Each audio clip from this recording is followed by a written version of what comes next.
Well, you know what, Phyllis, everybody knows your famous son, and we also know what he's famous for advocating for Parkinson's research. You know, in 1991 he was diagnosed, but it wasn't until 1998 that it was actually made public. So talk about that decision and what that was like.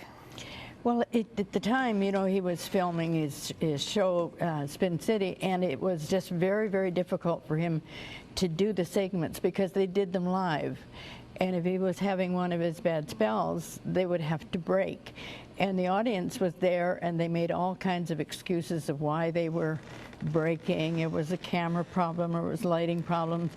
And this was just eating at him, and so he finally had to decide to disclose his problem. Mm-hmm. Yeah. And no, as a mother, the year before, your husband had passed away, yeah. And then a year later, your son calls you up and says, "Mom, I have Parkinson's." Yeah. What was that like for you?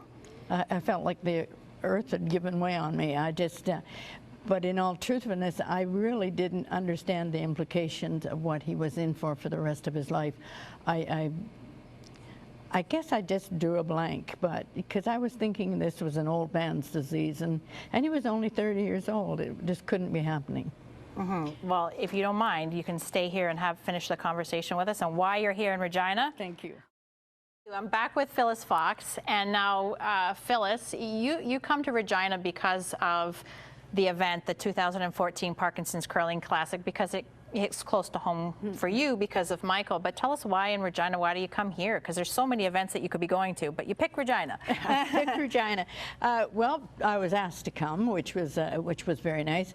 And this really hits home. You know, I'm such an admirer of Dr. Ali Rajput and what his work does, and I think that people here in Saskatchewan are so lucky that he chose to stay here and do his research. Right. He was invited in other hospitals and other places, and he chose the people here. So the people in Regina strongly support him, and I do too. And so then all the proceeds, like the proceeds from the event this weekend, is going towards that. It goes to his right. directly. It stays right here in Saskatchewan. That's right. Well, I hope you have fun while you're here. Absolutely. I always do. You curl? It's part of what keeps me coming back, you know? Yeah, because Regina's the place to be, right? That's right. Well, see, there you go, Molly. We heard it from Phyllis herself. That's right.